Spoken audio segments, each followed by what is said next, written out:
Right, Marlon, then what would Cheltenham have to do in order for you to consider staying in the summer? Oh well, straight into Straight in it. there. I mean, I think promotion would be great. Offer me some more money. You know, that things would be great. Still ain't decision not been made, and you know, since the saga of what's happened, I've not really bothered about anything else, just playing football. So I'm trying to concentrate on that, and then until the times to think about something, and then to talk to the gaffer, then a decision will be made then. Yeah, I mean, there's plenty of light-hearted questions to come, but linked to that one, would there be more chance of you staying definitely if Cheltenham were to get promoted this season? Yeah, of course. The main reason for me, potentially even was to play higher. So if Cheltenham went up, and it would give me something more to think about. Yep. Okay. Who would be your anyone in the world's ideal central midfield partner, and why? Steven Gerrard, I think, for me, he's someone that I look up to. I think he's got everything really. You could just give the ball to him, and let him do what he wants. So for someone like him, he's got the heart, he's got the passion, he's got the footballing ability that everyone like to dream of. So I think Steven Gerrard all day long. Okay. Can you sign a new contract, please? We've already sort of touched on that one, but what would you say is your greatest experience with Cheltenham so far? Wembley, Tottenham, or Everton, or which of those three would you say was the best? Obviously, the achievement of getting to the playoff final was massive. The outcome went great, but as in a footballing experience, you can always look at that game for different moments to rely on. The Tottenham game and the Everton. There's so many to choose from. But throughout the season, as disappointing as it probably was the playoff final, because we played a lot of games, and to get there was a good achievement. Yeah. What's the best golf course you've ever played on? Best golf course? I've not. We were supposed to play at Brabazon last year, but Aston Villa are on there, so unluckily we didn't really get that. There's one in Portsmouth. It's sort of called Old Fawns. It's pretty expensive, and it's like a hotel, so that's really nice there. So I'd say Old Fawns. Okay. Who's the best player you've ever played with? Oh, best player. Unfortunately, no one from Cheltenham make it in there. I'd say Carney. I played, luckily, to train with him, but I played a few reserve games with him as well. Someone of his calibre, won the Champions League, but how old he was, I don't know. He had a people carrier, car. That used to just kind of lay down on the back after training, but some of the things he used to do, in games and in training, that were brilliant. So it would be him all day. Yeah, for a few questions about your hair. So a couple of them. Why is your hair so good, and how long do you spend doing it? It's not easy. Took a lot of hard work and dedication to get there. You got to take your time with it. Luckily, my girlfriend's a hairdresser, so that has its perks. When I feel like things need to get touched on, it's always there. The right hair product always makes it keeping up in place. But it don't take me too long, really. People won't believe it, but it take me a couple of minutes to do, really. Luckily enough, it sometimes usually just stays there. Yeah. Okay. After what happened with Swindon, does that affect the way you think about your future? Because you almost went. Does that? I think I kind of believe that things happen for a reason. So it weren't to be, and I'm playing now. We're on a decent run. Things are looking up. So of course, like I said, it's a football. It's a short career. You got to think about your future. Really in depthly. You've got to assess all areas, and So yeah, you're gonna have to, but sometimes in football you don't really get that long time to think about things. So it's kind of you gotta go with your gut instinct. Yeah. Okay. As a promising young talent, where would you like to see your career take you, and what is your dream club? I've always said I want to play at the highest level possible. I'd like to think for throughout my career I'll have the chance to maybe test myself in it, in maybe at least the championship.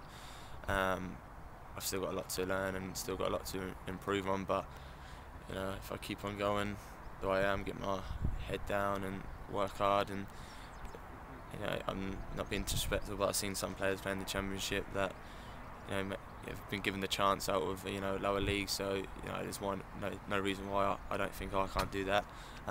There's not really a kind of dream club really. There's obviously the top clubs in Spain, but you've got to be realistic.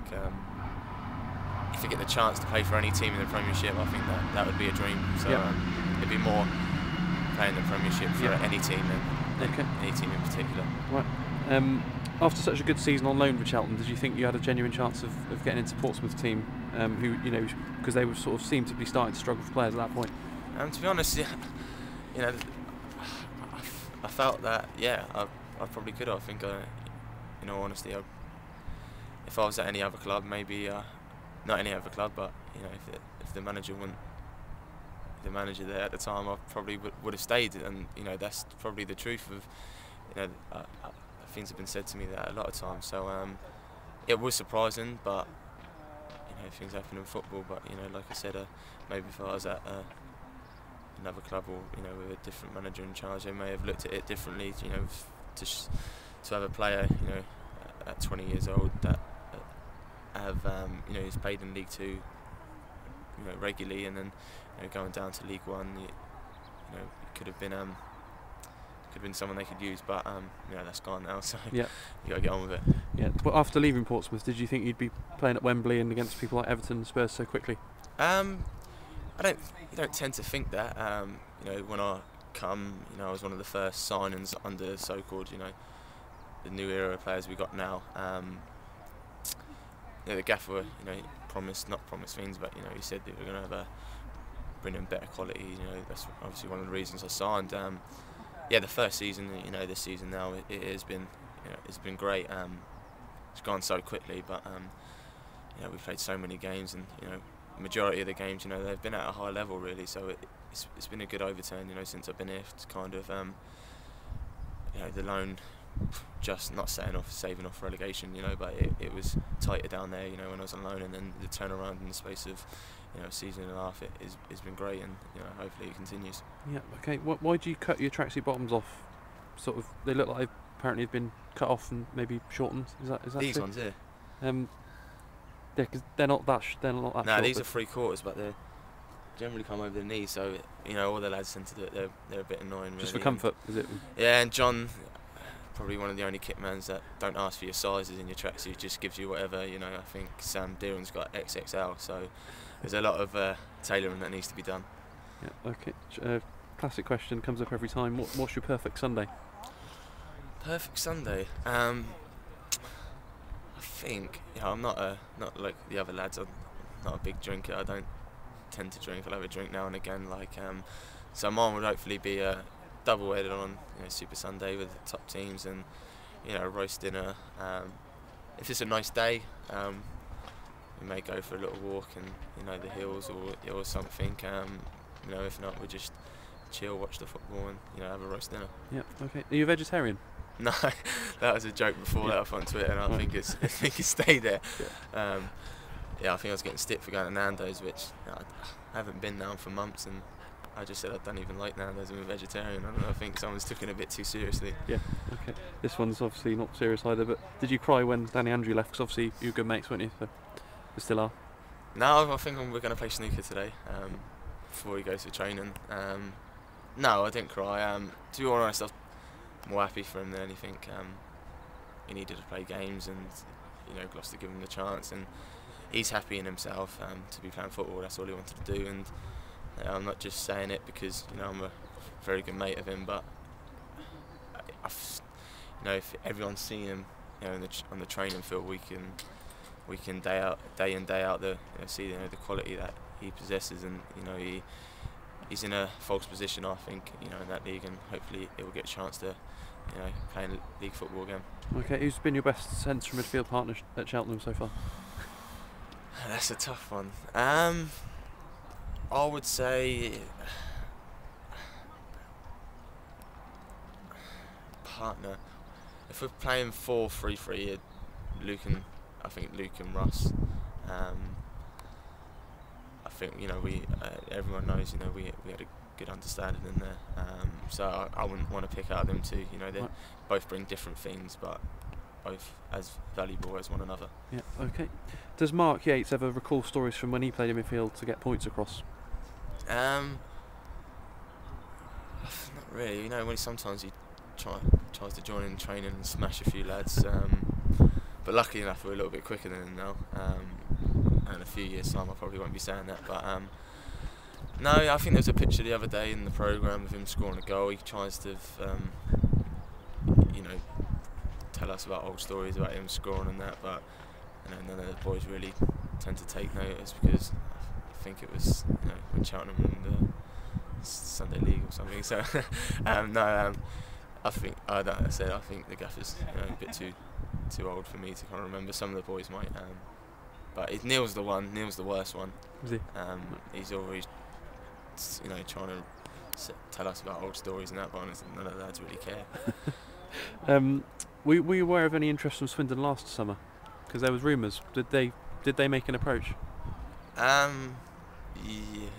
I mean, I suppose it's irrelevant now, isn't it? I know the club's talked in the summer a few times, and I don't know whether it was a kind of time spell that to keep to. It was a short window, or they couldn't agree a fee. So I know I had quite a hefty price tag on my head in the summer. I don't know what the reason were, but I know the club's definitely talked. Yep. Okay. If the squad had a Royal Rumble, who do you think would win? Oh, that's a tough one. For sheer size and power, obviously Stevie's, he'll be up there. But then I think some of the lads will kind of work together to get him out. So you obviously got to take the main man out. So I think we'd work, as a team to get him out. Then, this could be an hard one. I'd say Sammy would be the easiest to get out because he's the lightest, but you never know with him. He could be, he could be quite sly, and he's small. So I would say Stevie, but I'm trying to think who else there could be. Jason Taylor may be hard, and Russ may be hard, just because Russ won't give up. Just tell him to Russ, give up, you're going to be up, but he'll probably still be trying to stay in there. So probably Jason or Stevie. Yep. Okay. Do you think Luke Summerfield made the right choice to leave Cheltenham last year? Cheers. No, I don't think he did. No, I think his intentions were clear. He wanted to play at a high level. But it would have been great to see him here, and him remain here, and hopefully going up with us. But if he stays up with them this year, then you can't say he didn't make a right decision. He made a decision for him at the end of the day. Yep. Okay. Was the Torquay free kick your best moment as a Cheltenham player so far? On a personal level, obviously on a team level as well. I didn't really have one of my best of games there as well. But it don't seem to matter because I scored that goal. I'd say it is. For such a big moment, and being on TV and that in front of a lot of people, you couldn't really ask for a better thing to happen. Yeah. Okay. Who's got the worst car at Cheltenham Town? Worst car? It was it's not as bad as it was when I first came here. There was a few bad cars. I'm trying to think. I would say, I was going to say Sammy, but it's not his, it's his missus, but he's drove it a few times. It's a Beetle with flowers in. But that basically sums him up. Keith Lowe's got a bit of a battered McGann. It's got a personalised number plate on it as well, which ain't really any point of it. So probably Keith. Right. Okay. Have you ever tweeted anything you regretted, apart from saying you're a vegetarian? Not really. It's all light-hearted on there from me, really, and I think people, if they take it too seriously, they need to kind of have a look at themselves. But yeah, it's all light-hearted, so not that I can remember. Okay. Do you read the Robin's Nest forum? I don't anymore. When I first come on loan, I used to have a look at it a few times, but another too soon weared off. It's too poisonous on there, I think, for any players to go on. So no, I think it's best to stay away. Yeah. Okay. Who do you think's the most underrated player at Cheltenham Town? Underrated. I think I don't know if anyone's underrated as you know, with the boys. With the fans? The fans, I'm trying to think. I'm not. I'd say. I know Russ is one of the fans' favourite, but I'd say Russ. You know, for someone that's kind of been in non-league, you know, played. How long has he played in League Two? Not for long, has he now? 4 years. Yeah, 4 years, I think. You know, he's a very good player. So one that I think, you know, could easily play League One. So yeah. I'd say Russ. You know, for me. Yeah. Okay. Couple more. Do you think any of the current Cheltenham squad have looked like they've cut out for management? It's a tough one. That I think, you know, the answer comes back to Stevie again. You know, he's a leader. I don't know if anyone knows, but he kind of gave us a team talk before the Fleetwood game that the gaffer asked him. I don't know if that, you know, the gaffer's made that public, but no, yeah, the gaffer asked him to say a few words, and he did. And you know, I said before, when I first come here, for what he's done in football, for where he's played, he's one that you naturally look up to. So yeah. with his experience, you know, he's probably the most experienced in the squad. And maybe Russ as well. I think Russ could be, you know, maybe a manager, or maybe a Neil Howarth assistant. Yeah. Just follow someone. Okay. Now Josh Lowe's gone. Who do you think's the most intelligent player? If he was the most intelligent player, but who do you think's the most intelligent player now? Josh Lowe was definitely the most intelligent. Most intelligent now.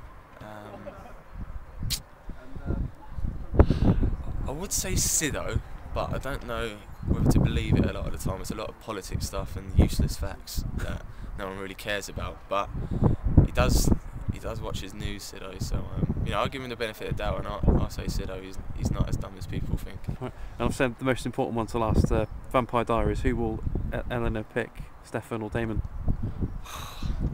Elena. I don't know really. That storyline's boring me a bit. She's getting on my nerves, Elena. I don't know if you watch it, but you probably don't. Yeah. I don't know. Damon's got that kind of bad boy about him, but you know, Stefan's probably always had a heart from the start. So it's a tough one. It could go either way. At the minute, I'm leaning to Stefan. So if she picks Stefan and Cheltenham get promoted, you'll be happy at the end of the season, will you? More happy if Cheltenham get promoted. I don't really care about who she picks. She's doing well then. Right. Okay. Cheers, Marlon. Cheers, Brilliant. John. Thanks, mate. Cheers. Thanks for doing that. No Cheers. Yeah.